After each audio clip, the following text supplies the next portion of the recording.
Jupiter didn't need to collide with 3I-ATLAS, it only needed proximity. And on the morning of November 24th, that proximity became measurable, not as a visible flash, not as a gravitational anomaly, but as a pattern, subtle, structured, and unmistakably deliberate in its geometry. What entered Jupiter's outer magnetic influence wasn't just a comet brushing past, it was an object behaving like it understood the spatial boundaries it was entering.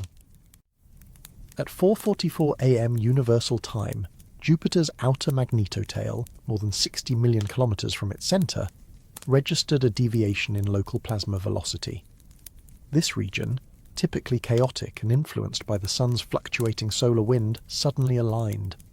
Charged particles began forming lanes, not random, not diffuse, but directionally coherent streams that all pointed downstream from a singular reference point. That reference point was 3I-ATLAS. Unlike the flyby of Mars or the deep atmospheric brushing against Venus, the approach to Jupiter was characterized by a complete shift in how the object behaved. Where previous encounters left chemical residues and short-term perturbations, this interaction began with something else: synchronization. Jupiter's influence extends further than any other planetary body in the solar system. Its magnetosphere is vast, dwarfing even the suns in sheer complexity. For 3I-ATLAS to enter that zone and not be absorbed, deflected, or scattered into inert drift meant something was being respected, or exploited. What instruments picked up in those early hours was not a typical wake effect. It was formation. Thin trails of ions, neutral particles, and energized dust began tracing arcs, some of them spiraling inward, others outward, but all centered around a single moving node. This node was not Jupiter. It was the moving shadow of 3I-ATLAS passing through a magnetized sea. The directionality of the trails was the first clue. Instead of dispersing radially, like exhaust from a natural object, the particles laid themselves out like scaffolding. Spacecraft sensors detected rhythmic variations in density every 22.4 seconds. That number didn't correspond to any known Jovian resonance. Not moon orbit, not rotation speed, not solar harmonics. It was new, and it came with mass. Within 90 minutes of 3I-ATLAS entering this influence zone, nickel particles were detected by the Italian-built dust impact sensor aboard ESA's JUICE spacecraft. Once again, refined. Once again, separated from iron. But unlike at Mars, where dust settled inertly, these particles began spiraling into the ambient fields, not tumbling randomly, but falling into step. The pattern wasn't gravitational, it was electromagnetic. This marks the first time in modern observation that an object passed through Jupiter's outer domain and left behind a measurable change to its structured plasma architecture without being captured or disrupted. The object maintained velocity, it didn't fragment, and yet the particles it emitted began behaving like relay nodes, anchoring into the Jovian system with precision. To put this into planetary scale, if Jupiter were the size of a house, this interaction would have taken place from 5 miles away, and yet still reorganized the lights on the front porch. What's even more significant is what didn't happen. Jupiter did not deflect 3I-ATLAS. It didn't tear it apart. Instead, the two bodies passed each other like ships on a mirrored sea, each reflecting subtle changes in the other's wake but never colliding. What changed, however, was the medium between them. That's what researchers are still parsing, because this wasn't a flyby, it was a handshake, and it began with a pattern. Jupiter's magnetosphere is the largest known structure in the solar system, extending millions of kilometers into space, far beyond the orbits of many of its moons. It is powerful, dynamic, and resilient to even the most aggressive bursts from the sun. But on the morning of November 24th, it did something it rarely does. It twitched. To an untrained eye, a twitch in a magnetic field might seem inconsequential. But to planetary scientists and plasma physicists, a twitch is a coded event. It means the field did not simply bend under pressure or compress from solar wind. It moved, sharply, suddenly, and with directionality that cannot be attributed to solar interference alone. The initial anomaly was logged by Juno's MAG instrument, which measures vector changes in Jupiter's magnetic environment. At precisely 4:51 a.m. UTC, it picked up a deviation of 0.3 nanoteslas, Not a large number in absolute terms, but statistically outside of modelled fluctuations for that region of the outer magnetosphere. The change wasn't chaotic, it was smooth, like a ripple from a dropped stone, propagating outward, then recentering. The key word in the telemetry was coherence. Normally, Jupiter's magnetic field absorbs energy from the solar wind and redistributes it in controlled auroral emissions near its poles. These emissions are structured and predictable. But after 3I-ATLAS entered Jupiter's outer magnetotail, something subtle shifted, not in brightness, not in frequency, but in rhythm. The plasma sheet that extends behind Jupiter, essentially a river of charged particles shaped by the planet's magnetic dominance, registered a pressure increase. That by itself was not unusual. But the spatial profile of the increase was unlike anything the Juno team had seen before. Instead of spreading symmetrically from the centre line, the pressure formed a sharp angle, like a hinge.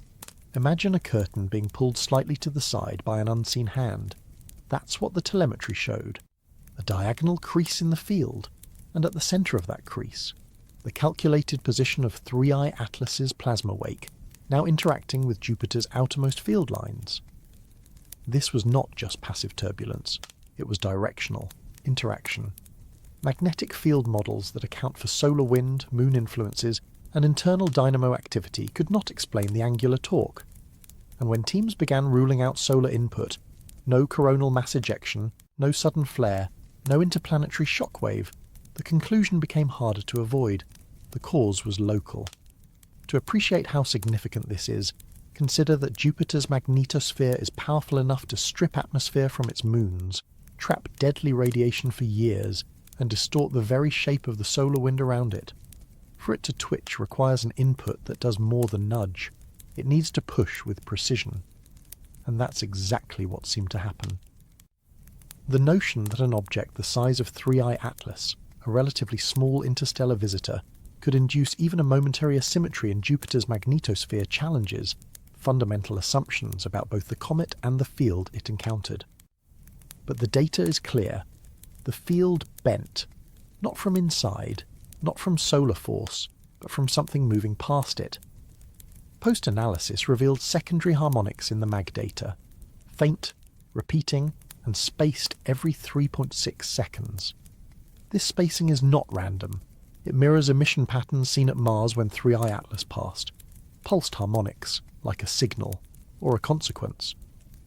The term resonance induction has now entered internal discussions at multiple mission labs, not as a definitive explanation, but as a placeholder. Because what was observed that morning can't be dismissed as noise. The magnetosphere twitched, not like a shield under attack, but like a sensor responding to contact. Something passed through Jupiter's magnetic skin, and Jupiter noticed. Jupiter's plasma environment is not passive.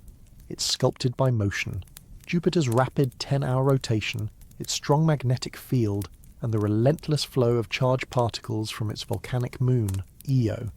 The result is a swirling, ever-replenishing torus of plasma circling the planet in tightly wound spirals, perfectly synchronized with Jupiter's rotation. That is, until the loops started curling in the wrong direction.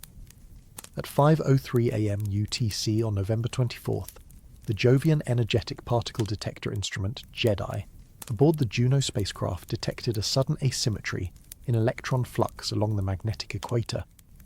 Normally, the plasma loops within the Io torus follow clear centrifugal arcs, spiraling outward as they rotate around the planet. But now, a portion of these loops had begun bending inward, against the flow, against the geometry, and most importantly, against the physics we thought governed that system. Initial readings were dismissed as sensor artifacts. After all, plasma doesn't just reverse direction in one of the most stable electromagnetic structures in the solar system. But the anomaly persisted, and within 17 minutes, other instruments confirmed the change. The WAVES instrument, designed to detect plasma wave emissions, picked up harmonics characteristic of compression, not expansion. The loops weren't spiraling freely, they were contracting. Picture a set of racetrack lanes suddenly bowing inward, as if a magnetic lens were being applied from the outside. But there was no lens, no object within the system large enough, charged enough, or close enough to account for this. Except one 3I-ATLAS. But ATLAS was not in the torus. It was skimming the outer magnetosphere, far beyond the region of influence where Io's plasma normally circulates, and that's what made this so strange. The source of the disturbance was nowhere near the loops that were responding, so how was it happening? One hypothesis began to emerge: field line resonance transfer. Essentially, if a structure like 3I-ATLAS carries a tail of ionized material long enough and moves through a planetary magnetosphere at the right angle, it can act like a string dragged across a guitar. Even without touching the strings directly, the motion induces harmonics, energy oscillations that propagate along magnetic lines. And in the complex magnetic topology of Jupiter, where field lines interconnect between equator, poles and moons, that oscillation could travel. What Juno was seeing wasn't random turbulence. It was a response, and it was targeted. The inward-curled loops weren't spread across the torus. They were localized, concentrated within 30 degrees of magnetic longitude, centered precisely on the calculated intersection angle of 3I-ATLAS's tail with Jupiter's midfield zone. This meant the plasma wasn't simply disturbed. It was being pulled, organized, toward a geometry that reflected external influence. Secondary evidence came from the JADE instrument, which recorded an unusual concentration of H+ and O+ ions, accelerating toward the magnetic equator. Normally, these ions spiral outward. Their inward migration was unprecedented, and could only occur if the electric field orientation itself had shifted, if only briefly. And here's where it gets more speculative. Some researchers noticed that the curling loops weren't static. They appeared to be tightening over time, drawing in closer to Jupiter's mid-latitude magnetic planes in a self-reinforcing pattern. In effect, the system was building a feedback loop, not just responding, but learning. Now consider the implications. Jupiter's plasma torus is massive, spanning nearly half the planet's circumference. Any structural change within it affects radiation balance, auroral generation, and magnetic coupling with moons like Io and Europa. If 3I-ATLAS initiated a change in the system, it didn't just rattle the outer magnetosphere. It reached into the planet's core magnetic engine and twisted it. The loops are still curling, and Jupiter isn't pushing back, it's adapting. There's a reason planetary chemists are so alarmed by the repeated appearance of nickel, refined nickel, in the wake of 3I-ATLAS. It's not because nickel is rare, it's because refined nickel isn't supposed to appear in space at all. On November 24, 2025, Jupiter's outer magnetosphere confirmed what Mars and Venus had already suggested. The object known as 3I-ATLAS was distributing high-purity, industrial-grade nickel into planetary systems it passed. But this time, the fingerprint didn't land on a rocky surface, or dissolve in corrosive clouds. This time, it entered an electromagnetic crucible, Jupiter's magnetosphere, and something happened that can't be explained through natural cometry processes. It began with the detection of an anomalous spectral line by the Particle Environment Package, PEP, aboard ESA's JUICE spacecraft. Positioned near the outer edge of Jupiter's magneto disk, JUICE logged ionization frequencies consistent with Ni+, or singly ionized nickel.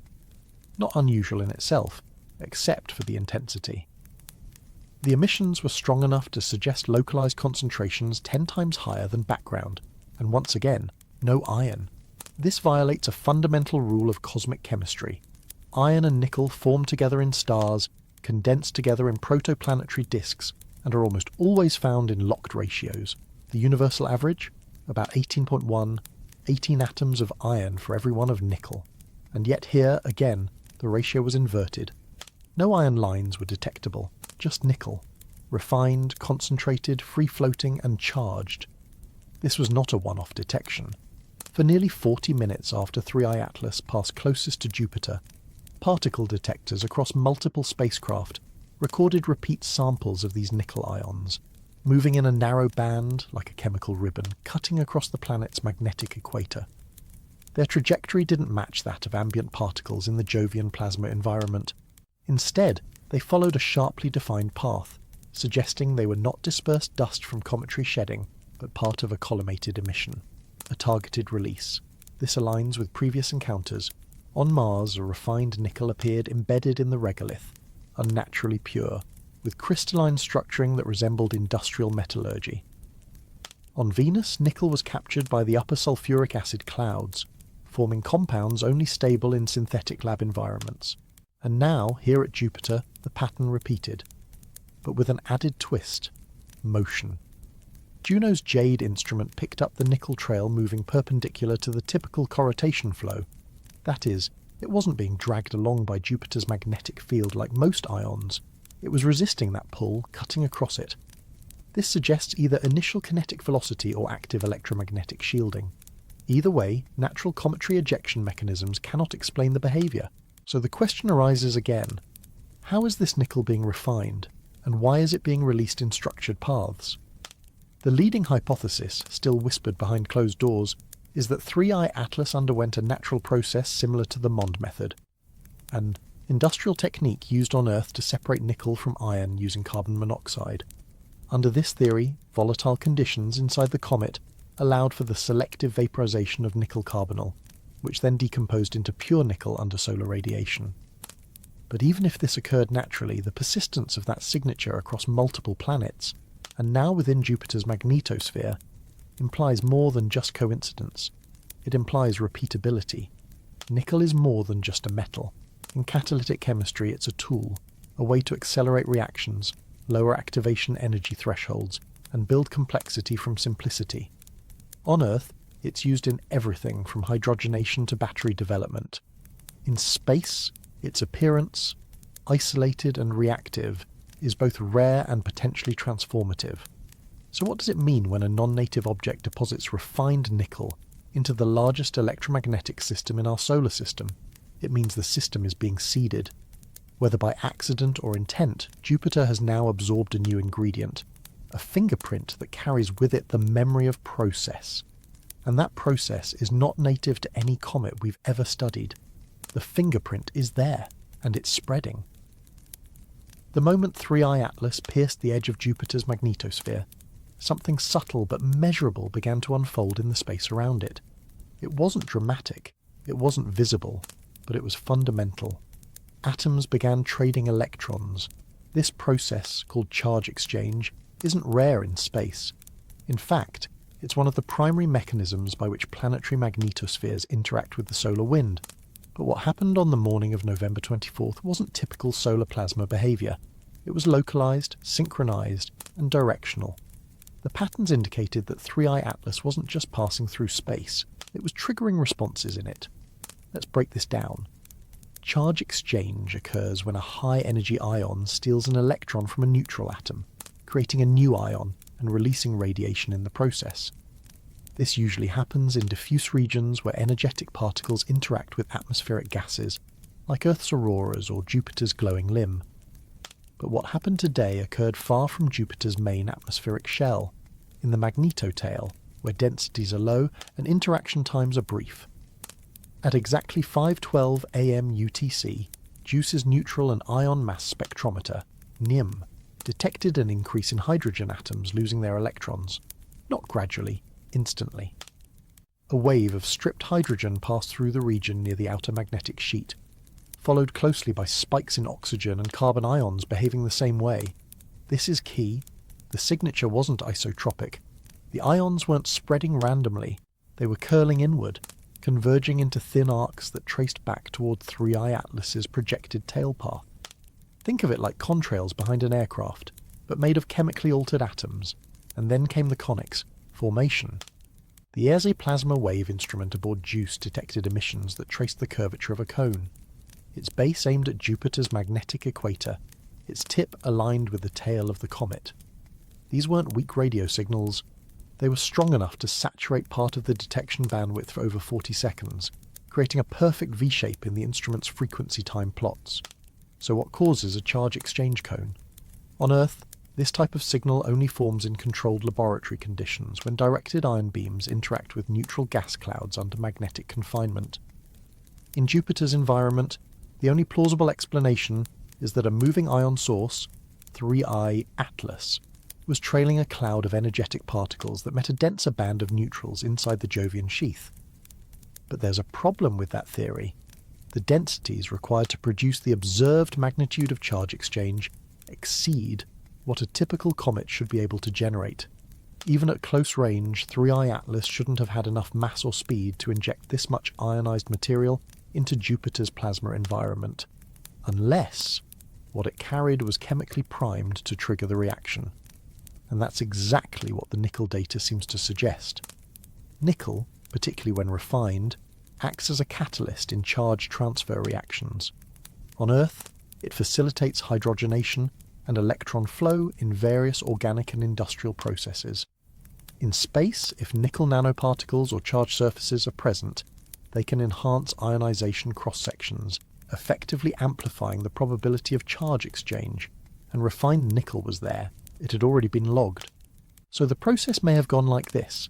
3I-ATLAS's tail introduced a high concentration of ionized and neutral particles, some of them embedded with catalytically active metals. These particles entered Jupiter's outer magnetosphere, met with trapped neutral atoms in the magnetic sheath, and initiated chain reactions that exchanged charge faster than expected. This wasn't passive diffusion. It was induced activity, and here's where it turns. The structure of the exchange region didn't collapse after the initial spike. It stabilized, meaning that the ion funnel continued cycling particles even after the comet's tail moved on. What was left behind wasn't just a zone of exchanged atoms. It was a reactive corridor, possibly self-sustaining through the influence of Jupiter's own magnetic field. In short, 3I-ATLAS didn't just pass through Jupiter's environment. It triggered a transformation in it. Europa, one of Jupiter's most intriguing moons, is no stranger to radiation. Orbiting deep within Jupiter's magnetosphere, it constantly absorbs charged particles funneled from the planet's massive electromagnetic engine. These interactions give rise to faint auroral glows, bluish arcs that shimmer across its tenuous oxygen atmosphere. Typically, these auroras are quiet, predictable. They wax and wane with Jupiter's magnetic pulses. But on the morning of November 24th, that glow changed. At precisely 5:17 a.m. UTC, the ultraviolet spectrometer on ESA's JUICE spacecraft, pointed at Europa's trailing hemisphere, registered a sudden spike in emission. The brightness in the Lyman alpha line associated with hydrogen increased by 22%.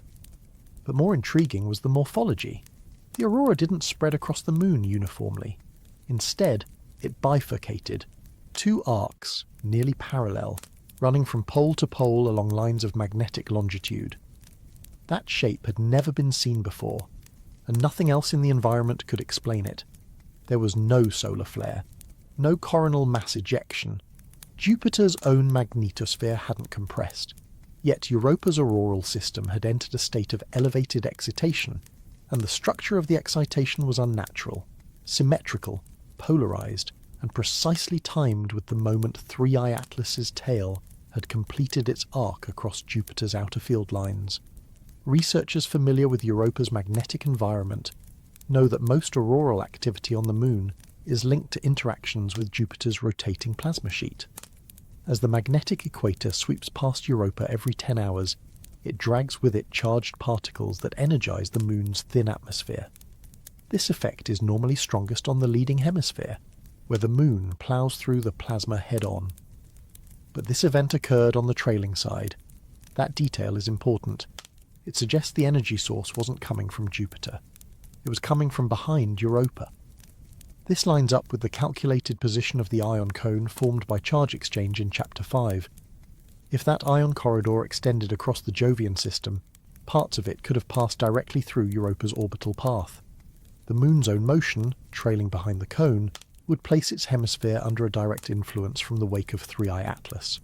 So what exactly caused the aurora to spike? Auroras are formed when energetic electrons collide with atmospheric atoms, knocking electrons into higher energy states that then release photons when they fall back down. What made this aurora unusual wasn't just its brightness, it was the energy profile of the electrons. JUICE's particle detector, PEP, logged a population of high-energy electrons moving against the usual flow. Instead of spiraling from Jupiter outward, these electrons were coming inward, almost perpendicular to Europa's magnetic footprint. Their energies exceeded the usual Jovian magnetospheric values by 17%, and they carried with them spectral traces of, once again, nickel and hydrogen cyanide. But Europa's thin atmosphere shouldn't be able to hold those molecules long enough to generate such a spike.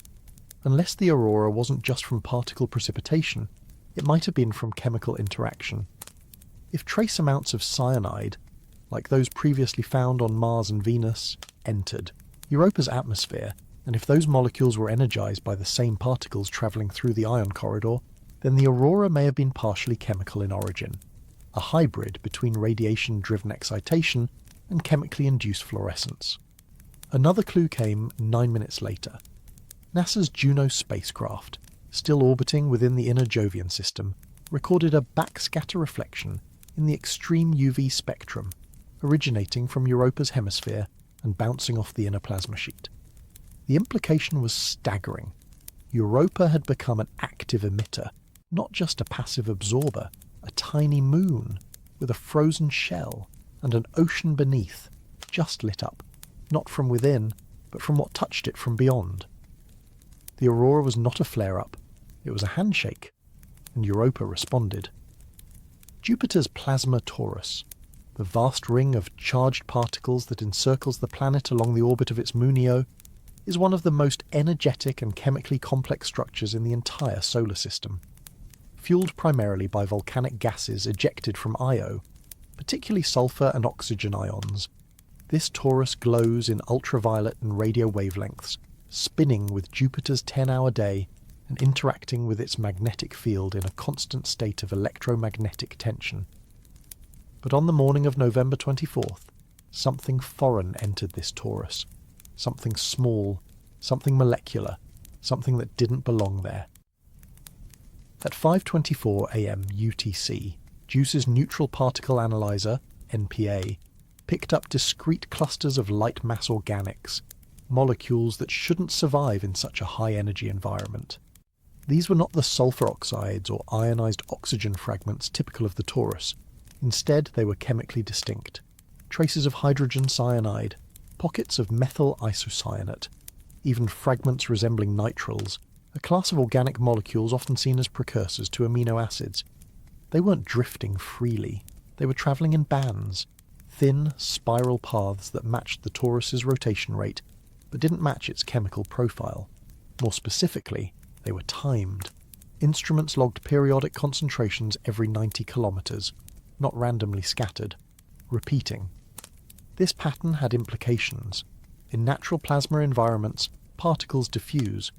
Even in ring structures like Saturn's E-ring or Jupiter's own dust torus, any molecules present tend to blur across orbits over time due to collisions, electromagnetic drift, or simple orbital mechanics. But these organics weren't diffusing. They were appearing in measured concentric spacing, as if deposited in pulses. One leading hypothesis: these molecules were not deposited all at once. They were released rhythmically from the tail of 3I-ATLAS as it crossed the outer edge of Jupiter's magnetosphere. This theory echoes previous findings at Mars and Venus, where the same compounds, particularly hydrogen cyanide, appeared in unexpectedly structured concentrations. But here, in the torus, the molecules were behaving differently. Instead of settling or evaporating, they were being processed. The torus is full of high-speed electrons and ions. Collisions are constant. Radiation levels are high enough to destroy complex molecules in milliseconds. Yet these organics persisted. Some were even observed forming secondary products, as confirmed by variations in far ultraviolet emissions captured by the Juno spacecraft. This suggests one of two possibilities. Either these molecules were protected, perhaps embedded within magnetic sheaths or carried by nanoparticle scaffolding, or they were being replenished. The idea of replenishment is both fascinating and troubling. It implies that the fragments released by 3I-ATLAS were not inert debris but part of an ongoing chemical system, one that reacts, transforms, and possibly even cycles. There's historical precedent for cycling plasma chemistry. Saturn's moon, Enceladus, ejects water vapour and organic molecules into space, which then re-enter the E-ring in structured arcs. But Enceladus has a physical engine, geysers, ocean pressure, cryovolcanism. 3I-ATLAS does not, at least not that we've confirmed, and yet its tail left behind a chemical fingerprint that behaved like a distribution mechanism. Precise, timed, targeted. the fragments in Jupiter's torus are still being mapped. But the early findings already indicate a layered story, one where an interstellar object deposits chemistry into a planetary plasma ring, one of the most hostile environments possible. And that chemistry not only survives, but participates. This isn't a question of contamination, it's a question of interaction, because what we're seeing in the torus is not debris. It's a system responding to a foreign input, and the torus is beginning to speak. Until now, everything 3I-ATLAS had done, its chemical trail, its magnetic effects, even its compositional anomalies, could, at a stretch, be interpreted as natural. Unusual, yes. Statistically improbable, certainly. But within the realm of exotic astrophysics, then it changed its spin. At 5:31 a.m. UTC on November 24th, the Deep Space Network tracking 3I-ATLAS from Earth-based radio telescopes reported a sudden shift in the object's rotational period. Prior to this moment, the comet had been spinning at a relatively stable rate of 17.4 hours per revolution, well within the expected range for interstellar bodies. But within a single observation window, that period dropped to 15.9 hours, a 1.5-hour reduction. In one cycle, without visible cause, comets do occasionally change their spin rate. Asymmetric outgassing can produce torque, altering rotational momentum over time, but the key word here is time. Changes like this are gradual, unfolding over weeks or months. What happened with 3I-ATLAS occurred in less than a day. The shift wasn't just fast, it was clean. The spin rate stabilized at the new period and held steady. No wobble, no precession, no sign of mass redistribution. This behavior triggered immediate concern among astronomers monitoring the object. A natural body doesn't just adjust its spin on command, unless, of course, it's being acted upon by a previously unknown internal mechanism, or something external is applying torque with precision. The observational data came from multiple sources. Doppler shift measurements from ground-based radio arrays showed a phase change in the object's reflective pattern. Simultaneously, JUICE's remote sensing suite detected changes in polarization angle, consistent with a reorientation of the body's primary axis. Even more unsettling was the predictive accuracy of the new rotation. Whereas previous measurements showed small random drifts in surface features, common for tumbling comets, the new rotational model snapped into perfect periodicity, like a metronome. Which raises the question, why change spin near Jupiter? Jupiter is a gravity well. It warps local space-time and influences the orbits and spins of everything near it. But it doesn't impose rotational changes directly, especially not on hyperbolic visitors that aren't bound to its orbit. So the timing of this shift, coinciding with 3I-ATLAS's closest magnetic approach, suggests intent, or at least awareness. Was the object stabilizing itself in response to external forces, aligning for observational purposes, reorienting to protect sensitive components from radiation belts? These are not questions we typically ask about comets. But 3I-ATLAS has not behaved like a comet. Some researchers have proposed that the object contains subsurface voids, pockets of volatile material, that, when exposed to sunlight, vent in a way that triggers spin. Others suggest electrostatic interactions between the object's tail and Jupiter's magnetic field could create rotational torque. But none of these theories account for the sharpness of the transition. Here's what we do know. After the spin rate changed, the structure of 3I-ATLAS's tail also changed. Imaging data from the Canada-France-Hawaii telescope showed that the outflow of material became tighter, less diffuse, and more axial. The ion tail narrowed by almost 12%, and its direction shifted closer to the comet's new equatorial plane. This suggests the spin wasn't just rotational, it was controlled orientation. This is where the story begins to leave the comfort of physics textbooks. Because now we're not just looking at motion, we're looking at alignment. Jupiter's magnetosphere is anisotropic, directionally dependent. Any object aligning its spin axis relative to Jupiter's magnetic equator may be responding to that structure, whether through passive electromagnetic interaction or something more deliberate. 3I-ATLAS seems to have adjusted to its environment. Not survived it, not tumbled through it, adapted. The implications are staggering, because spin, unlike mass or momentum, is something spacecraft control, And now, apparently so does 3I-ATLAS. Amalthea is one of Jupiter's innermost moons, a jagged crimson-hued rock just over 160 kilometres wide. Unlike its larger siblings Europa, Ganymede, or Callisto, Amalthea doesn't draw much scientific attention. It has no atmosphere, no ocean, no magnetic field, just a slow tumble through the inner edge of Jupiter's thick radiation belt, absorbing everything the planet throws at it. But on the morning of November 24th, Amalthea glowed. At first it wasn't visible. The Galileo infrared spectrometer aboard JUICE had just started a passive scan sequence of the Jovian system's smaller moons when it picked up an anomaly, an unexpected thermal signature radiating from Amalthea's dark side, the hemisphere facing away from the Sun. At 5:38 a.m. UTC, a burst of mid-infrared radiation peaked across the C and D bands, equivalent to a surface temperature spike of nearly 19 Kelvin above background.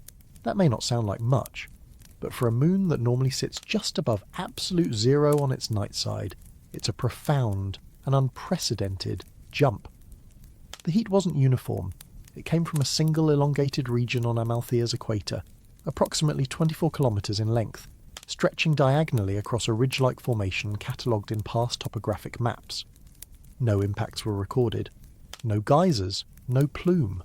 Just heat, rising quickly, then tapering off over the next 11 minutes. So where did it come from? The first theory was micrometeorite impact. But Amalthea gets hit by micrometeorites constantly, and none have ever triggered a spike of this magnitude.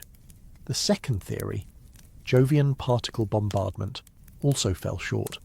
The radiation belts around Jupiter are harsh, but steady. Amalthea has spent eons within them, and the moon's heat profile has always remained stable. Then came the alignment discovery. Minutes before the heat spike, 3I-ATLAS had passed behind Jupiter, relative to Earth, and its extended iron tail had intersected a projected vector that traced directly through Amalthea's orbital path. Simulations from the European Planetary Environment Data Centre reconstructed this trajectory and found that the tail's densest particle filament passed within 800 kilometres of the Moon, spraying a concentrated arc of charged particles across its surface. But this wasn't ordinary tail material. Embedded within the high-energy plume, confirmed by JUICE's onboard plasma analyzer, were nickel ions, carbon radicals, and something else, anomalous microwave emissions previously linked to synthetic chemical activity in earlier ATLAS encounters. These emissions, which are often produced when complex molecules break apart or reconfigure, suggest that a chemical reaction may have occurred directly on Amalthea's surface. In other words, the Moon was seeded, and the surface responded. Spectral data from the infrared spectrometer revealed a brief but measurable shift in the emission spectrum, suggesting the formation of a transient compound not seen in any prior scans. The peak matched no known silicate or ice mineral. However, it loosely aligned with a class of organometallic complexes formed in laboratory conditions under vacuum and extreme radiation. Molecules that use nickel as a core atom, surrounded by volatile ligands. Here's where the picture sharpens. If 3I-ATLAS passed a ribbon of catalytically active material across Amalthea, and that material encountered silicates, sulfur residues, or trapped volatiles on the Moon's surface, it could have triggered a surface-level exothermic reaction, releasing localized heat without needing sunlight or physical impact. The Moon didn't erupt, it reacted. For the first time in recorded history, a lifeless Jovian moon emitted heat not from impact, not from tides, not from internal pressure, but from external chemistry. And that chemistry was not native to the Jupiter system. It came from 3I-ATLAS. What we witnessed on Amalthea wasn't just a thermal blip, it was evidence of interaction, a message, not in words, but in heat. Brief, targeted, precise, a single moon, brushed by a tail, and it lit up. Jupiter already has rings, faint, dusty, and often forgotten. Unlike the bright bands of Saturn, Jupiter's rings are dim structures composed mostly of micrometer-sized dust grains, sourced from its small inner moons like Metis and Adrastea. These rings are tenuous, transparent, barely visible even under ideal conditions. But on the morning of November 24th, a new ring appeared, and it wasn't faint. At 5:44 a.m. UTC, the James Webb Space Telescope, scheduled to observe Europa's trailing path for auroral tracking, recorded a high-contrast arc of reflected light at a distance of approximately 1.72 Jovian radii. At first, it was believed to be a sensor artifact. But follow-up observations from JUICE, as well as JunoCam's ultraviolet imager, confirmed the anomaly. A bright, narrow band of particulate matter had coalesced in a circular arc around Jupiter, too narrow to be debris, too wide to be a tail remnant, and most importantly, it wasn't there the day before. This new structure did not align with any known ring group, main, halo, gossamer. It resided between the gossamer ring and the edge of the magnetodisk, in a region not known for dust stability. The orbital dynamics of that zone should cause loose particles to rapidly disperse due to Lorentz forces and radiation pressure. But this ring held shape. Even over the next 45 minutes of observation, it persisted with minimal diffusion. That alone raised alarm, but the composition raised more. The reflected light was spectrally analysed, revealing a highly unusual profile. Instead of silicates or simple ice crystals, the ring contained nickel-based particulates bonded with carbon residues. Once again, refined nickel. The same compound seen in Venus's upper cloud, the Martian regolith, and now across multiple layers of Jupiter's atmosphere. But this time, the nickel wasn't embedded in a surface or suspended in a gas. It was free-floating, orbiting. More than that, it was spinning. High-resolution data from JUICE's optical photometer revealed micropolarization patterns indicating that the individual particles within the ring were rotating, not randomly, but synchronously, with a regular frequency aligned with Jupiter's rotational axis, as if guided by the planet's magnetic field, but resisting its typical dispersal vectors. This behavior is incompatible with cometary dust tails. Dust expelled from a comet entering a planetary system does not organize itself into high-speed orbital structures, especially not ones that persist through electromagnetic turbulence. Nor does it rotate collectively unless bonded, charged, or trapped in an engineered field.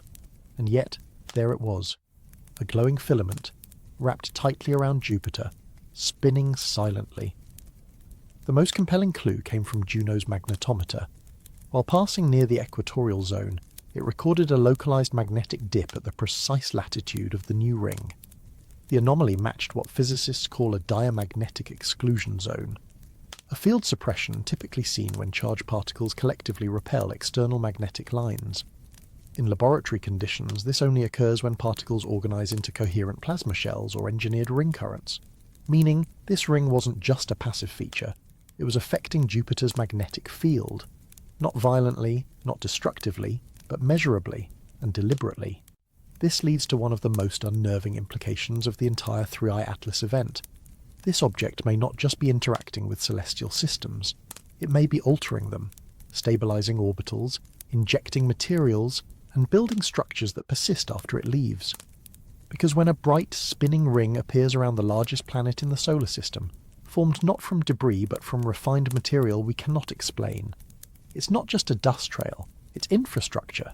Io, Jupiter's innermost large moon, is the most volcanically active body in the solar system.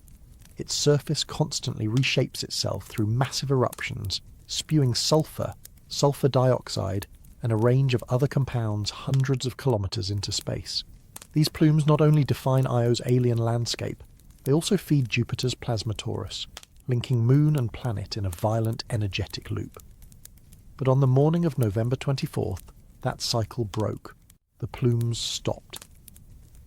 At exactly 5:51 a.m. UTC, NASA's Juno spacecraft in mid-pass over the Jovian system captured a highly unusual series of thermal images. For nearly 4 minutes, Io's most active vent, Prometheus, went dark in the infrared spectrum. No upward thermal bloom, no ejected particles. The characteristic sulfur plume that had been consistently visible since Juno's arrival in 2016 simply stalled. This wasn't a gradual weakening, it was a sharp interruption, and then, 9 minutes later, it resumed, as if nothing had happened.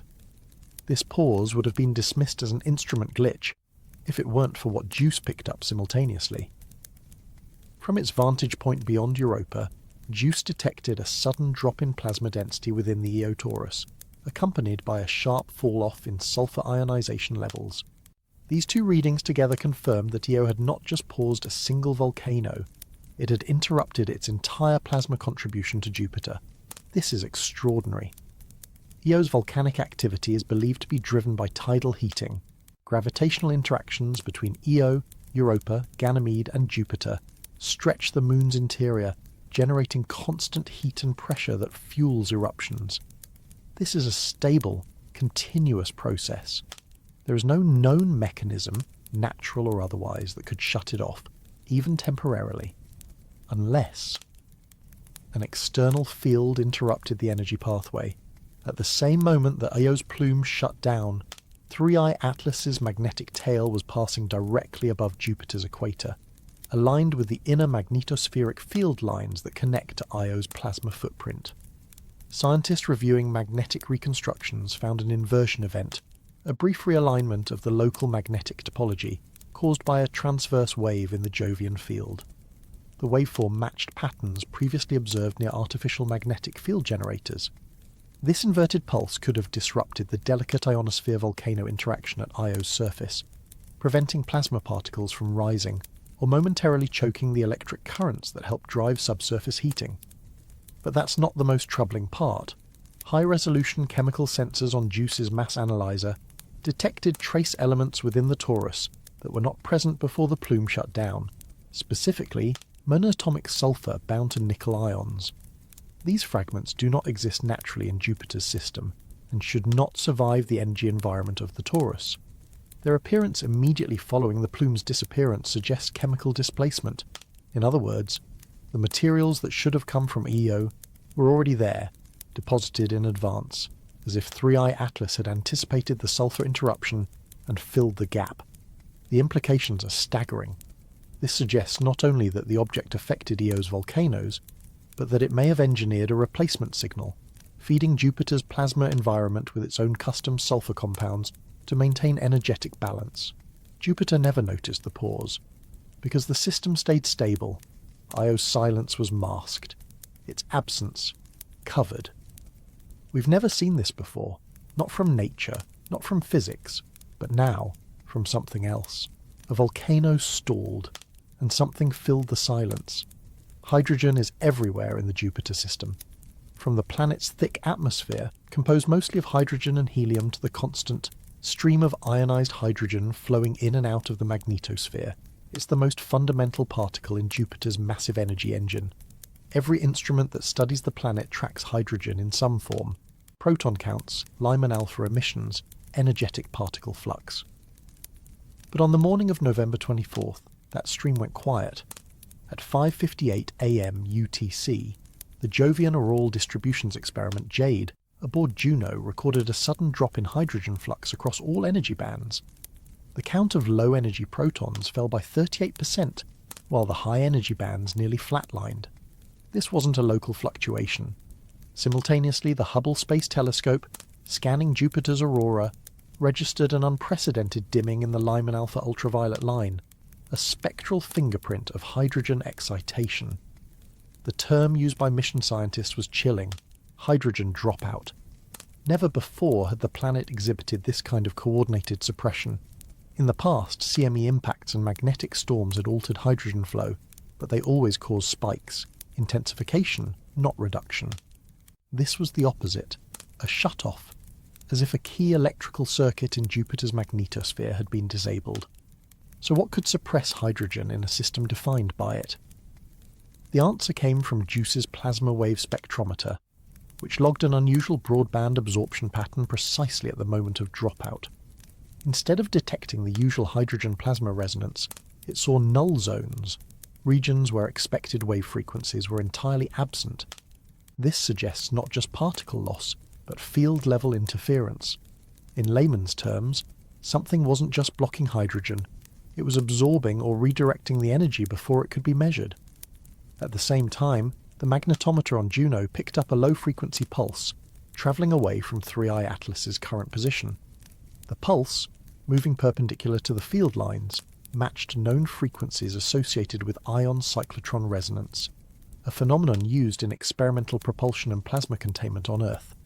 That's not comet behaviour, that's technology.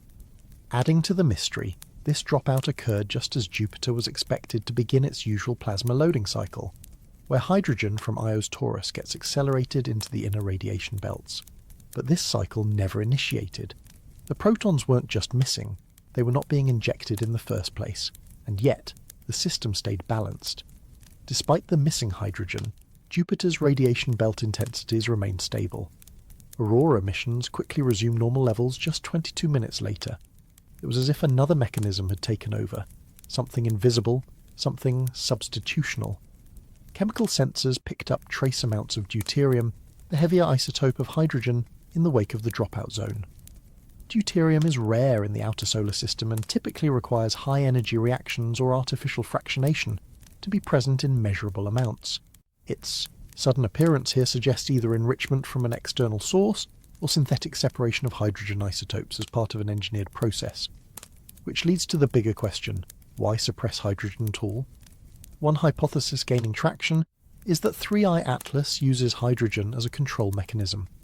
By altering local hydrogen densities, it can regulate electromagnetic behaviour, possibly even cloak its passage or modulate its field interactions.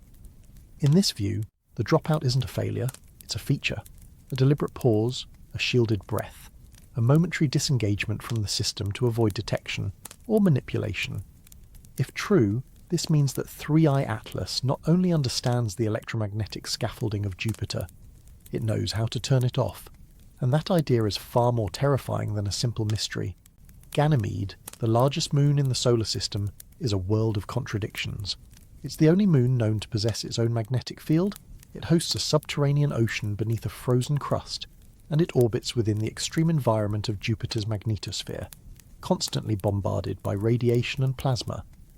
But on the morning of November 24th, Ganymede's exosphere, the ultra-thin veil of atoms and molecules hovering above its surface, showed signs of something foreign. At 6:04 a.m. UTC, the neutral mass spectrometer aboard JUICE detected a sharp increase in non-native compounds just above Ganymede's limb.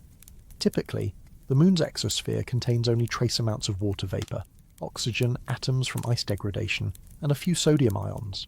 But this time, JUICE logged nickel particles, complex carbon chains, and, most strikingly, aluminum oxide residues. These are not random elements, they are processed. Nickel in planetary environments is typically locked in silicate or meteoritic form. Aluminum oxide, corundum, is extremely rare in natural exospheres. It requires high-temperature refining or specific atmospheric conditions to separate and suspend it in particulate form. Yet here they were, free-floating, layered, and concentrated at 110 kilometers above the surface. Initial theories pointed to impact ejecta. Perhaps a micrometeoroid had struck Ganymede's surface, throwing up deep crustal material, but high-speed imaging showed no fresh crater, no thermal anomalies, no shockwave, and no redistribution pattern consistent with a localized event. What JUICE did detect, however, was a broad radial spread, a symmetrical dispersal of materials across the exosphere, distributed as if from a distant sweeping arc. An arc that matched the outer trace of 3I-ATLAS's dust trail, which had passed through this region of the Jovian system just hours earlier. This was not ejecta. It was injection. The materials weren't from Ganymede. They had been deposited there.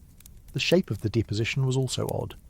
Rather than diffusing randomly, the foreign particles settled into layered gradients, each with distinct mass to charge, ratios suggesting that they were sorted electromagnetically either before or during delivery.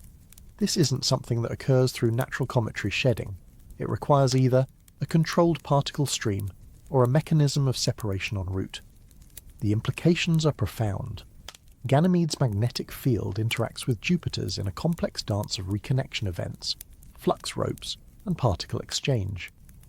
If 3I-ATLAS leveraged this interaction, intentionally or not, it could have used the field lines to direct a refined particulate injection into the Moon's exosphere. This level of targeting would require not just awareness of the Jovian system's electromagnetic topology, but precise alignment and timed delivery. In other words, orbital precision, a logistics chain. The material breakdown also raises questions. Carbon chains present in the exosphere showed signs of partial polymerization. They weren't just molecules. They were pre-assembled strands, similar in complexity to precursors of synthetic materials used in terrestrial microelectronics. That's not something we've ever seen ejected from a natural object. More intriguingly, the presence of aluminum oxide in that specific orbital band suggests either industrial byproduct or a form of thermal shielding, possibly the remnants of something that endured atmospheric entry or that intentionally skimmed the upper atmosphere. But the most puzzling discovery came from Ganymede's magnetic envelope. JUICE's magnetometer detected a low-frequency resonance echoing across the Moon's mini-magnetosphere just after the material deposition. The signal had a distinct wave pattern, non-random, pulsed, and fading in harmonic intervals, almost like a calibration test, or a handshake. Because what we witnessed in Ganymede's exosphere wasn't accidental, it was deliberate placement, refined materials, sorted particles, harmonic signatures, not debris, not dust, a payload. Jupiter's atmosphere is dominated by two elements, hydrogen and helium. In fact, these two account for over 99% of the gas giant's total composition. But unlike hydrogen, helium behaves differently under extreme pressure, forming what planetary scientists call helium rain in the deeper layers of Jupiter's atmosphere. This process has been stable, predictable, and central to our models of gas giant thermodynamics for decades, until 3I-ATLAS arrived. At exactly 6:10 a.m. UTC on November 24th, a strange fluctuation was detected by the microwave radiometer on board NASA's Juno spacecraft. It recorded an anomalous shift in the helium-to-hydrogen ratio in Jupiter's mid-stratospheric bands. Specifically, the helium signature, measured in gigahertz emission lines, dropped by nearly 12% in a sector west of the Great Red Spot, while hydrogen remained largely stable. A helium dropout, isolated to one region. No pressure change, no temperature rise, just the disappearance of helium's spectral footprint. This wasn't localized noise. The reading was confirmed by JUICE's onboard submillimeter wave instrument, as well as an independent array of Earth-based radio telescopes. All recorded the same shift, brief, sharp, and unmistakable. But when they attempted to trace the anomaly's source, they hit a wall, because the drop wasn't due to loss, it was due to interference. Spectral modelling revealed that the helium emission line at 2.3 GHz wasn't gone. It was being masked, blocked by overlapping emission patterns, ones that don't occur naturally in helium-rich regions. These secondary lines showed a narrow bandwidth and symmetry typical of engineered microwave emissions, often used in laboratory settings to displace or manipulate specific elements in plasma. In other words, someone, or something, was tampering with the helium signal. Why helium? Of all the elements in Jupiter's arsenal, why target this noble gas? The answer may lie in its electrical neutrality and its role in stabilizing Jupiter's deeper atmospheric structure. Helium doesn't conduct electricity the way ionized hydrogen does. It acts as a kind of buffer in the gas layers, resisting turbulence and suppressing charge buildup. Altering its local concentration could allow for temporary electromagnetic destabilization, or, alternatively, precision plasma channeling. Several researchers have proposed that this fluctuation coincided with a known trailing path of 3I-ATLAS's ion stream. At 6:10 a.m., the object's charged particle tail, already shown to carry anomalous nickel and carbon components, swept across the same atmospheric region where the helium dip occurred. The timeline is too close to ignore. Even more puzzling, helium levels returned to normal after just 19 minutes. No overshoot, no lingering imbalance, just a clean restoration, as if the system had been briefly tuned and then returned to equilibrium. This isn't how gases behave naturally. This is how systems reset. Additional evidence came from Juno's gravitational sensor suite. During the event, a slight but measurable change in density stratification was observed in the lower stratosphere, indicating that mass had not disappeared, but had shifted. In other words, the helium wasn't gone. It had likely been reorganized, moved from one layer to another, reorganized, masked, shifted, then restored. The conclusion becomes harder and harder to ignore. Helium, the most inert and unreactive of all elements, had been manipulated, not chemically, but structurally. That points to field-based interaction, and field-based interaction on this scale implies understanding of planetary atmospheres well beyond anything we associate with comets. Jupiter's helium ratio has been a constant in planetary science. It's the cosmic baseline we use to understand gas giants across the galaxy. But now, that baseline has changed, not by nature, by intervention. Jupiter's atmosphere is a swirling chaos of storms, bands, and cyclones. Its poles are particularly striking, stable hexagonal arrangements of giant cyclonic storms spinning in perfect formation, 9 at the North Pole and 6 at the South. These cyclones don't wander, they don't merge. They repel each other like magnets, maintaining a locked pattern for years. But something changed on November 24th, and the pattern broke. At 6:18 a.m. UTC, the JunoCam infrared imager captured a subtle but highly unexpected motion across Jupiter's south pole. 2 of the giant cyclones, designated SC3 and SC5, began to rotate closer, slowly, subtly, like dancers approaching from opposite sides of a stage. Their movement violated the usual equilibrium. Normally, atmospheric vortices repel one another due to pressure gradients and Coriolis forces, but now those forces seemed muted. In just 21 minutes, SC3 and SC5 closed the gap by over 120 kilometres. They didn't collide. They began to orbit one another. This has never been observed before in any planetary system. Cyclones on gas giants can grow, shrink, or decay, but they do not form binary pairs. The Juno team scrambled to explain the anomaly. Initial hypotheses suggested tidal influence or internal wave interference, but Jupiter's polar regions are isolated from such disturbances. So attention turned to a passing suspect, 3I-ATLAS. At the time of the cyclone movement, the tail of 3I-ATLAS was arching above Jupiter's southern magnetosphere. Spectroscopic readings revealed a thin filament of charged dust particles, primarily composed of magnetized nickel, oxygen ions, and trace elements not native to Jupiter. These particles aren't just inert. They carry charge and field potential. And when this field brushed across the planet's upper atmosphere, something subtle but powerful happened. Electrostatic models showed that the trailing edge of 3I-ATLAS's ion cloud generated a field interference pattern across the southern jet stream, enough to slightly suppress the outward pressure gradient between the adjacent cyclones.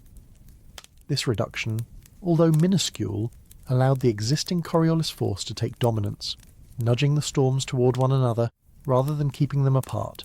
It's like taking the tension out of a stretched rubber band. What happens? The ends begin to move inward, and that's exactly what happened here. But it wasn't just physical movement. The rotation rates of SC3 and SC5 began to synchronize. Juno's cloud tracking system measured their rotational velocity and found that both cyclones, previously spinning at slightly different rates, had locked into a near-perfect harmonic. Not just in speed, but in phase. They weren't colliding, they were pairing. This phenomenon, called cyclonic phase coupling, has only been modelled in fluid dynamics labs on Earth, and even then under carefully controlled conditions. It's never been seen naturally, certainly not on a planetary scale, but more disturbing was what followed. The other cyclones around the pole began to exhibit micro-movements, shifting subtly in synchrony, almost like they were preparing for reconfiguration, as if the entire polar system had been given a new rule, a new form of balance. And once the tail of 3I-ATLAS had passed, the movement stopped. The cyclones held position, locked in their new formation. This wasn't turbulence, it was reorganization. And it leaves us with an unsettling question. What kind of object can influence storm structures on a planet 1/300 times the size of Earth? From orbit. The answer isn't weather, it's control. For all of Jupiter's chaos, there are some rules it has always obeyed. One of them is this. Atmospheric pressure fluctuates gradually. Large shifts, especially in the deep layers, require enormous thermal or magnetic input, and even then the changes propagate over hours or days, not minutes. But on November 24th, something broke that rule. At 6:26 a.m. UTC, Juno's gravity science instrument detected a localized spike in atmospheric pressure, concentrated in a circular region approximately 520 kilometers wide, just northeast of the equator. This pressure anomaly, which appeared at a depth of about 300 kilometers below the cloud tops, was not accompanied by any surface turbulence. No storms, no thermal bloom, no cloud disruption. Just a perfect invisible pressure node, a bubble of compressed gas that should not have existed. The signature resembled what physicists call a soliton, a self-reinforcing wave packet that maintains shape while moving at constant velocity. These are rare in fluid systems, and unheard of in gas giants on this scale. But the waveform that Juno picked up was stable, symmetric, and sustained for over 14 minutes. Worse, it didn't move. It held position as Jupiter rotated beneath it, locked in reference to 3I-ATLAS's passing trajectory. That's when scientists realised this wasn't a product of internal motion, it was an external insertion. Something had generated a pressure anomaly from above, not from heat or impact, but from field compression. Supporting this theory, JUICE recorded an anomalous dielectric shift in the same region, suggesting that the surrounding atmosphere had become temporarily more polarizable, meaning the molecules were aligning, perhaps due to an electrostatic or acoustic influence. This is not a naturally occurring effect. It requires either strong radiation gradients or coherent field interference. In essence, something had pressed down on the atmosphere without touching it. This led researchers to investigate whether this pressure node could be the result of a high-frequency acoustic resonance. In lab-scale experiments, standing wave nodes can be created in enclosed systems using precise vibrational patterns, but Jupiter's atmosphere is not enclosed. To hold a wave stable at this depth and size would require either a counteracting boundary to reflect and balance the wave, or a field-based scaffolding to sustain the compression. Neither exists naturally in this region, so what does? The tail of 3I-ATLAS had passed overhead just 3 minutes earlier. That's the only known variable that changed. And as it passed, it emitted a repeating microwave harmonic, a pulse picked up not just by Juno, but also by ground-based receivers. The frequency was 7.21 GHz, stable, narrow, and consistent with the resonance range of supercritical hydrogen under pressure. This is not a random number. It matches precisely with the compression frequency used in plasma confinement systems, the same principle used in Earth's early fusion reactor designs to suspend and shape gas flows without physical contact. If 3I-ATLAS used such a frequency as part of its control system, deliberately or as a byproduct, it may have created a node of forced pressure within Jupiter's atmosphere. Not just a side effect, but a demonstration. Pressure as signal, pressure as structure. As the node dissolved 14 minutes later, the surrounding layers rebounded. No explosion, no outflow. Just a silent relaxation, as if a valve had been gently released. And in its place, nothing, no trace, except the data. An invisible hand had touched Jupiter, and then let go. Auroras are the visual heartbeat of a planet's magnetosphere. On Earth, they glow at the poles when charged solar particles slam into the upper atmosphere. On Jupiter, they're even more dramatic. Massive rings of UV and infrared light generated by not just the solar wind, but also the planet's internal plasma, its rotation, and interactions with its moons. But early on the morning of November 24th, something happened that has no precedent in auroral physics. At 6:34 a.m. UTC, the Hubble Space Telescope observed a sudden structural reversal in Jupiter's northern auroral oval. For less than 2 minutes, the orientation of energy dispersion flipped inward. Instead of energy radiating outward in concentric UV rings, as it normally does, it seemed to collapse toward the centre, forming a bright core with inward-moving bands. The pattern resembled an imploding wave rather than an expanding one. The effect was so strange that Hubble's imaging team at first believed it was a calibration error. But simultaneous observations from Juno's UVS confirmed the phenomenon from orbit. The aurora didn't just dim or fluctuate, it exhibited negative flow geometry. Electrons, instead of being accelerated downward along magnetic field lines, appeared to be redirected upward, as if something had reversed the particle funnel itself. This shouldn't be possible. Auroras are fundamentally driven by the movement of electrons from the magnetosphere down into the atmosphere. The only known way to reverse that flow is to invert the entire electromagnetic gradient of a planet's pole, which would require field control at a planetary scale.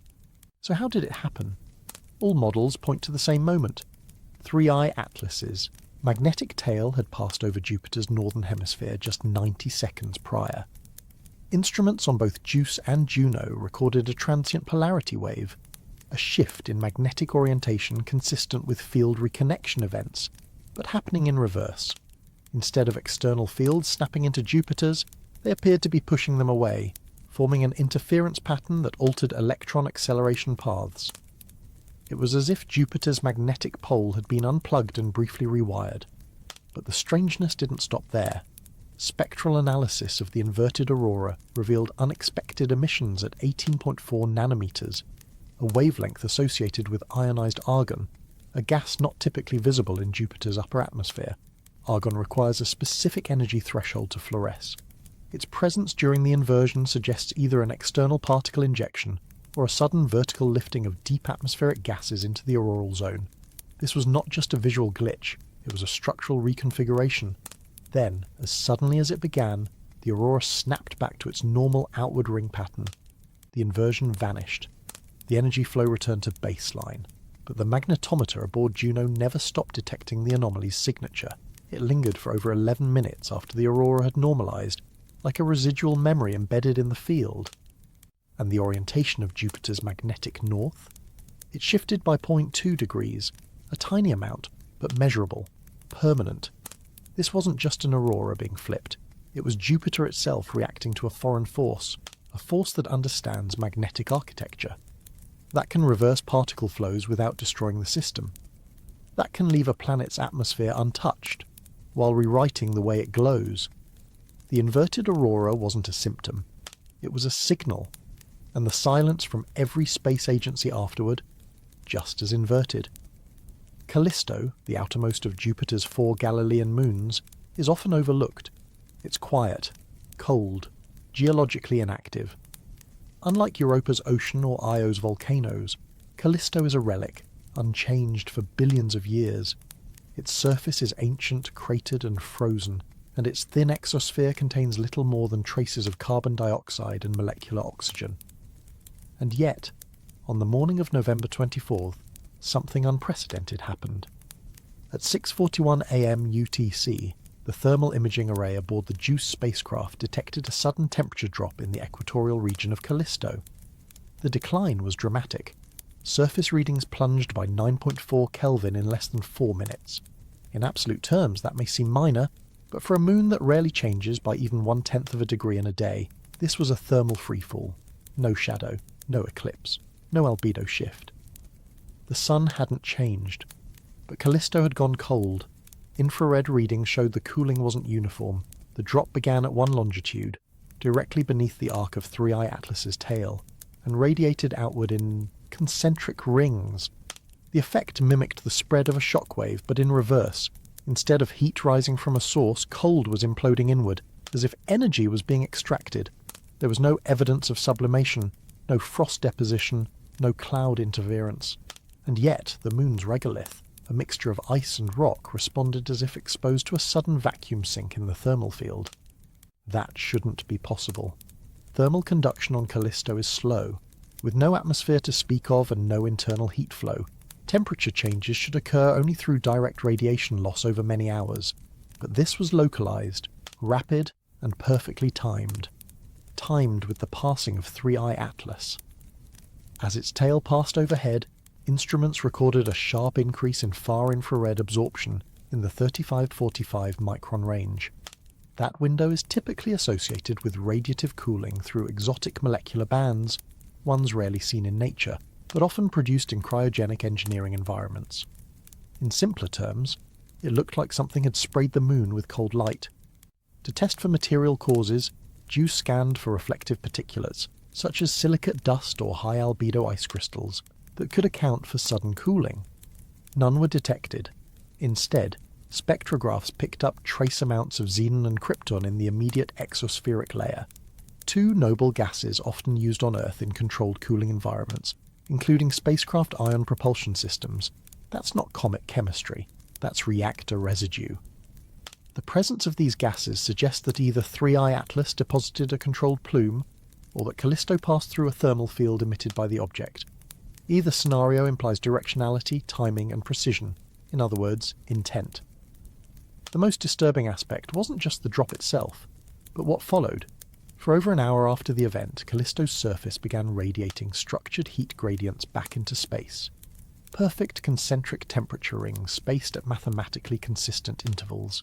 It looked less like natural rebound and more like a cooling algorithm, as if the moon had been subjected to a test and was now resetting its thermal signature. Scientists now refer to this moment not just as the cooling, but as the imprint, a thermal fingerprint left by something that clearly understood the moon's heat balance and could manipulate it without leaving a trace on the surface. No craters, no burn marks, no change in orbit, just a cold signature, deliberate, brief, precise. Callisto may be the quietest of Jupiter's moons, but for 11 minutes on November 24th, it became the loudest whisper in the system. Jupiter's radiation belts are brutal. Packed with high-energy particles, especially in the inner belt, they form a nearly impenetrable wall of ionizing energy that fries electronics, erodes spacecraft shielding, and scrambles most instruments that dare to pass too close.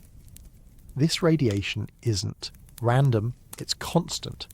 Sustained by Jupiter's massive magnetic field, these belts act like giant particle traps, capturing electrons and protons from the solar wind and its own volcanic moon Io.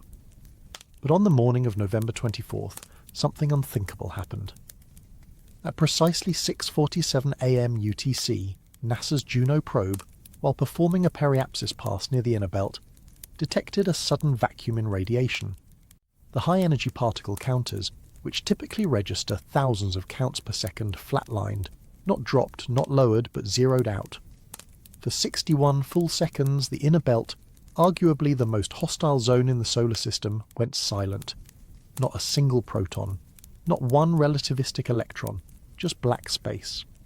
Initially, engineers assumed a sensor failure, but the backup system on Juno recorded the same drop, and ground-based observatories measuring radio emissions from the belts picked up a concurrent dip in synchrotron radiation, a direct indicator of particle absence. Something hadn't just blocked the radiation, it had removed it. Radiation belts don't just vanish. Their particles are retained by magnetic confinement, bound by field lines that loop around the gas giant. To empty them, even temporarily, would require either a mechanism for mass particle displacement or a method of suppressing field confinement. Neither are part of known natural phenomena. But there was one correlation. 3I-ATLAS had just completed a lateral traversal across the inner magnetic arc. Its tail, unlike most comets, isn't just dust. Spectral analysis reveals it carries magnetically responsive particles, metallic elements, highly charged ions, and trace compounds capable of interacting with planetary fields.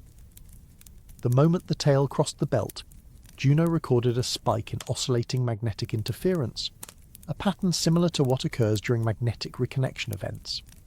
These events are known on Earth, where field lines snap and rejoin, releasing vast amounts of energy and momentarily opening channels for plasma escape. But on Jupiter, this kind of reconnection on such a massive scale has never been seen, until now. Scientists analysing the data believe the magnetic topology was briefly inverted. Jupiter's own field lines, normally stretched tight and full of trapped particles, were bent outward and realigned in a new configuration.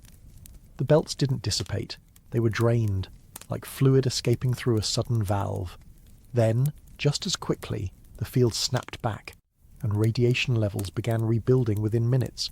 The pattern wasn't chaotic, it was clean, no turbulence, no lingering decay, just an event that happened and ended with surgical precision.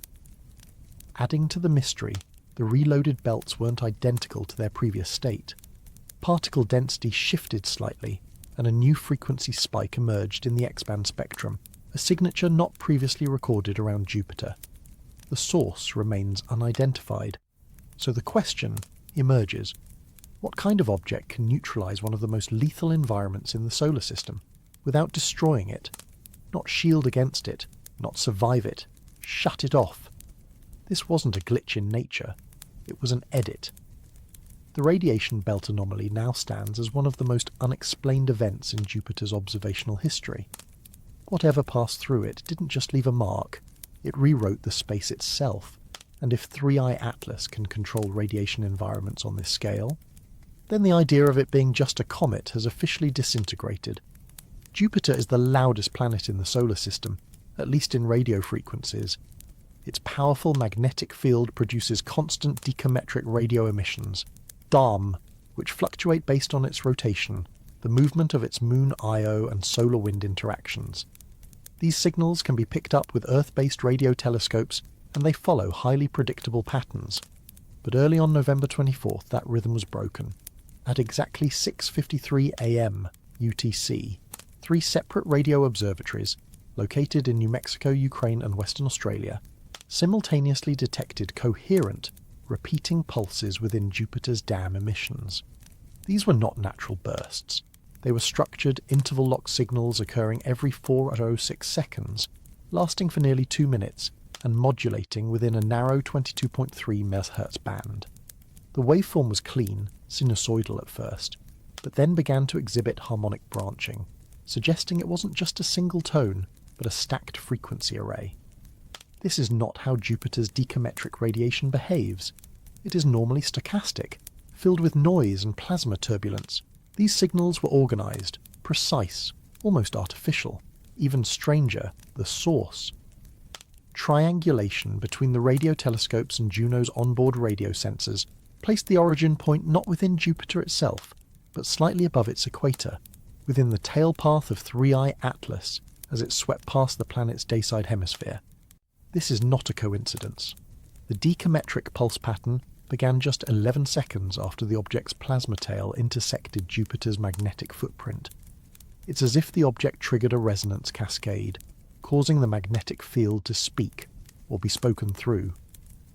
Multiple signal analysts attempted to decode the pulses, suspecting a message or pattern. While no linguistic structure was found, the modulation sequence followed a curious symmetry, mirroring Io's orbital timing signature, as if the emissions were using Jupiter's own internal metrics as a clock reference. This implies two things. The emitter understood Jupiter's magnetic and orbital systems. The signal was likely deliberate. ESA's radio team cross-verified the harmonic ratios and confirmed that several of the pulse harmonics corresponded to known standing wave modes within Jupiter's magnetosphere. This would allow the signal to travel farther and be naturally amplified by the planet's own environment, much like how singers can amplify their voice in a perfectly tuned chamber. The effect was similar to what physicists call magnetic waveguiding, where a field geometry is used to carry electromagnetic energy across vast distances with minimal decay. In short, the planet was turned into a speaker. But who or what was speaking? Some scientists proposed it was a side effect of particle interference, that as 3I-ATLAS passed through Jupiter's magnetotail, the interaction generated temporary field-aligned currents, producing radio-like emissions. But that does not explain the timing, the repetition, or the resonant accuracy. More fringe researchers point out that 3I-ATLAS has now, multiple times, emitted non-random pulses across the electromagnetic spectrum, microwaves, infrared bursts, and now decometric radio. If it were an artificial object, one capable of using natural planetary fields to project energy, this would be the most efficient and stealthy method, piggybacking on Jupiter's existing systems to communicate or interact without exposing its own internal structure. Then, 117 seconds later, the signal stopped. No tapering, no fade, just sudden silence. Jupiter's radio emissions returned to normal. The chaotic chorus of natural dam resumed, and no further structured pulses were detected. But the data remains, and now, encoded within the tapes of every radio lab that caught it, is a question that won't go away. Was this a glitch in plasma? Or was this the sound of something intelligent using the biggest magnetic field in the solar system as a voice box? Jupiter's bow shock is its first line of defense. It's the boundary where the solar wind, a stream of charged particles emitted by the sun, slams into Jupiter's massive magnetic field. This collision creates a standing shock wave, like a bow wave in front of a fast-moving ship, and it usually holds firm thousands of kilometres ahead of the planet. But on November 24th, at exactly 6:58 a.m. UTC, that boundary wavered. The Solar and Heliospheric Observatory, SOHO, and the Parker Solar Probe both registered a fast-moving patch of solar wind that should have been deflected by Jupiter's bow shock. Instead, it partially penetrated, passing into the magnetosheath far deeper than expected. At the same moment, Juno's plasma instruments, which were observing the outer magnetosphere from a high-latitude orbit, detected a massive fluctuation in bow shock geometry. The normally sharp transition zone, where solar wind density and temperature spike, was smeared across tens of thousands of kilometres. It looked less like a wall and more like a curtain blowing in slow motion. This blurring has never been recorded before. Bow shocks are stable. They flex slightly under changing solar wind pressure, but they do not dissolve or become transparent. And yet, for nearly 4 minutes, Jupiter's boundary layer lost its rigidity. Scientists first assumed a solar cause, but the solar wind, data from upstream sensors showed no major spikes, no flares, no CMEs. The input conditions were steady. What changed was internal. At the exact moment the bow shock blurred, 3I-ATLAS's tail passed directly beneath Jupiter's magnetopause, the layer that connects the outer magnetosphere to the shock boundary. Instruments on the JUICE spacecraft recorded a passing wave of high-frequency electromagnetic oscillations, vibrating at nearly 400 Hz, rippling upward through the field lines. In theory, such a wave could act like a magnetosonic pulse, disrupting the coupling between Jupiter's magnetic field and the interplanetary magnetic field. That would weaken the bow shock's ability to hold shape, allowing the solar wind to punch farther in. Exactly what was observed. It was as if the shield had been told to relax. This wasn't destruction. It wasn't a collapse. It was more like permission. A door opening, briefly. Adding to the mystery, the particle density within the blurred region didn't rise as much as expected. The solar wind passed through, but it didn't behave like an invading force. Instead, it was redirected sideways, absorbed and dispersed before reaching deeper magnetic layers. The whole interaction looked more like choreography than chaos, and when 3I-ATLAS moved past, the bow shock snapped back, not slowly but instantly. Within 4 seconds, the blurred zone reformed into its usual sharp arc. The solar wind returned to its expected deflection pattern. The curtain became a wall again. That kind of recovery requires one thing: control. We've never seen a bow shock behave like this, not at Jupiter, Saturn, or even Earth. The only analogous event occurred during early magnetic confinement fusion experiments, where fields would momentarily lose coherence under frequency interference until the source was removed. So what are we looking at? Did 3I-ATLAS destabilize the bow shock by accident, or did it scan it? By sending a magnetosonic frequency into the shield, it may have been mapping the structure, probing the resistance, the coupling efficiency, the behavior of field-bound plasma. In that case, the blur wasn't a malfunction. It was data collection. And if that's true, then Jupiter's bow shock was just one more system being measured or tested. Not for curiosity, not for communication, but for penetration. Jupiter's upper atmosphere is no stranger to exotic chemistry. Ammonia, methane, hydrogen sulfide, all dance in turbulent layers under extreme pressure. But metallic elements, those are rare. They belong deeper, either locked in the planet's core or only appearing briefly during high-energy events like impacts. That's why what happened on November 24th caught everyone off guard. At 7:02 a.m. UTC, the GIRAM spectrometer aboard Juno registered a sudden surge in reflectance at 341 nanometers, a spectral line corresponding to ionized nickel gas.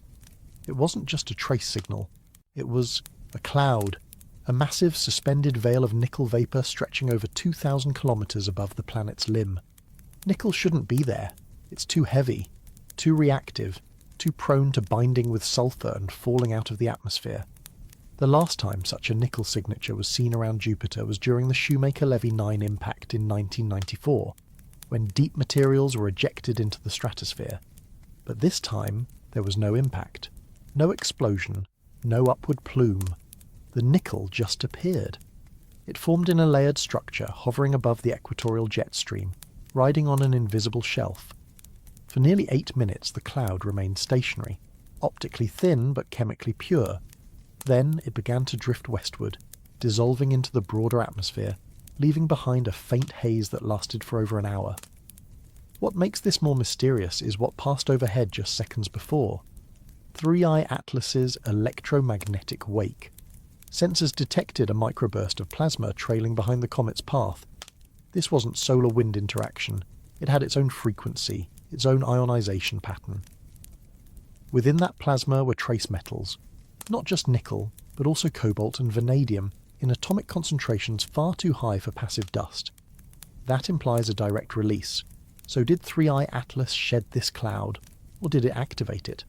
Some researchers suggest the nickel wasn't delivered, but extracted from within Jupiter itself.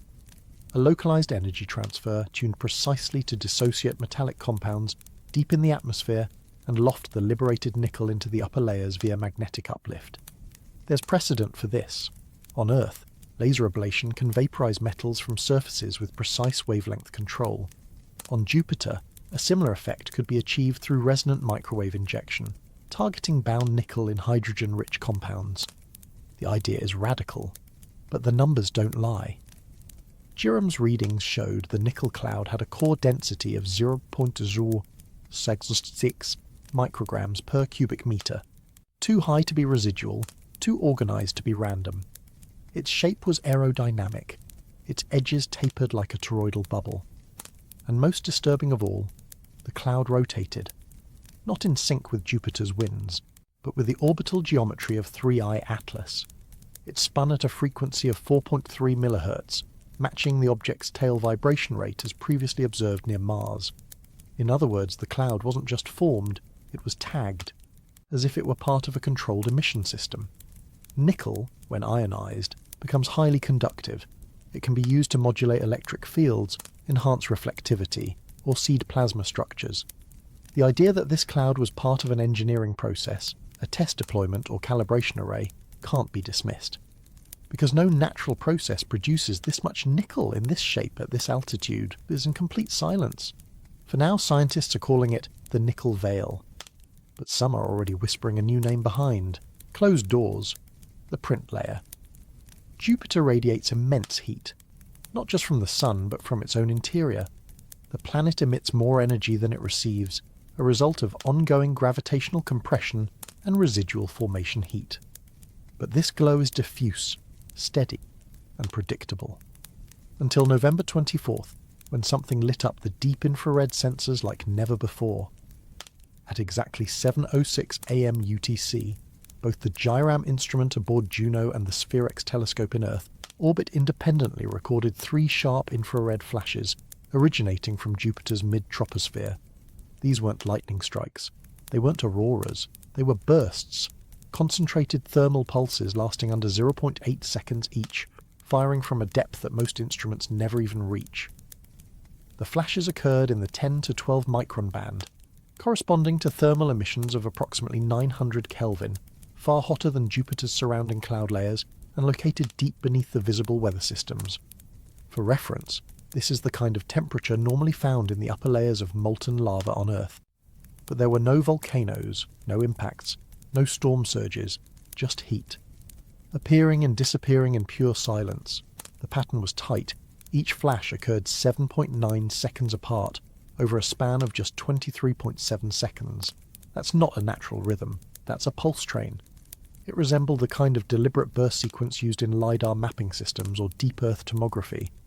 The implications are staggering. One possible explanation is that 3I-ATLAS fired targeted energy pulses downward through Jupiter's upper layers, using them to illuminate or scan the lower strata. By tuning the frequency to a deep infrared band, it could observe thermal gradients, density changes, or even detect internal field structures that are invisible to standard instruments. This is the equivalent of echolocation in heat. But why would an object do that? Some scientists propose that these pulses may have triggered resonant vibrational returns, a kind of thermodynamic echo that could be used to detect subsurface anomalies, including pockets of metallic hydrogen or conductivity irregularities.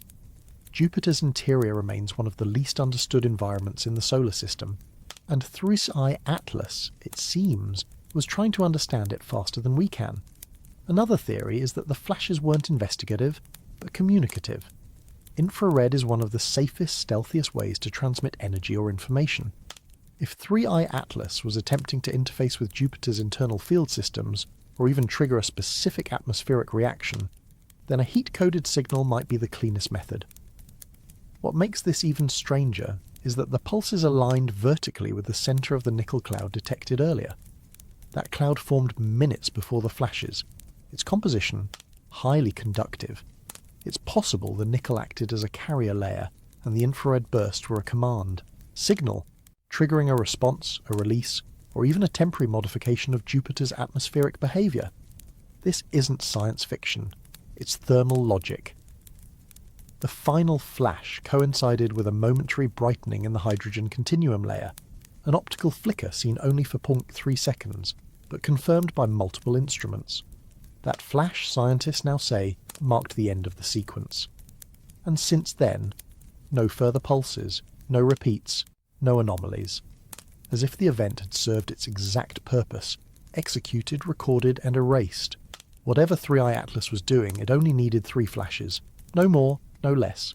Not a storm, not a flare, but a coded burst in heat. And the world's most powerful planet did not respond. Or perhaps it did, just not in a way we can yet measure. Enceladus is tiny, just over 500 kilometers in diameter. Saturn's icy moon isn't supposed to matter in the grand gravitational theatre of the solar system. And yet, over the last 2 decades, this frozen world has stunned scientists again and again, most notably with its towering geysers, which shoot water vapour and organic molecules into space from a global subsurface ocean. But on November 24th, it reacted to something that wasn't even near Saturn. At 7:11 a.m. UTC, the Cassini Legacy database, still processing delayed data relays from long-range monitoring systems, flagged a transient spike in Enceladus's plume velocity, recorded not from a local disturbance, but from a remote signal. That signal originated over 700 million kilometers away, from Jupiter.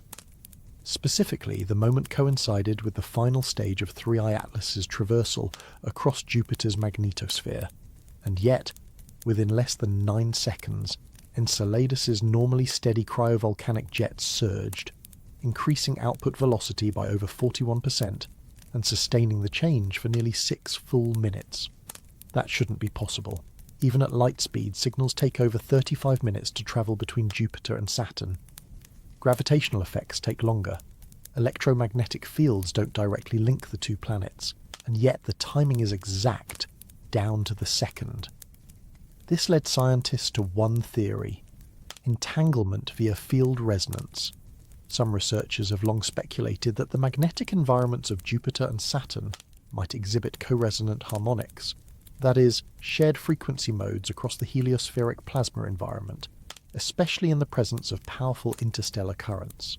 If 3I-ATLAS altered Jupiter's global magnetic configuration, especially through the kind of bow-shock blurring and plasma tail resonance already recorded, those disturbances could ripple through the heliospheric sheet and interact with Saturn's field as a mirror node, and Enceladus, sitting inside Saturn's E-ring and magnetosphere, could be sensitive to that harmonic nudge. But why would it respond with geyser surges? That's the part no one fully understands. Some propose the pulses reached the Moon's subsurface ocean, creating pressure variations that briefly accelerated jet activity. Others think the response was electrochemical, that the conductivity of Enceladus's ice shell, already linked to Saturn's field lines, experienced a charged energy spike that converted directly into mechanical expansion along the cracks at the South Pole. Still others suggest something more deliberate. Enceladus may not just be reacting, it may be linked.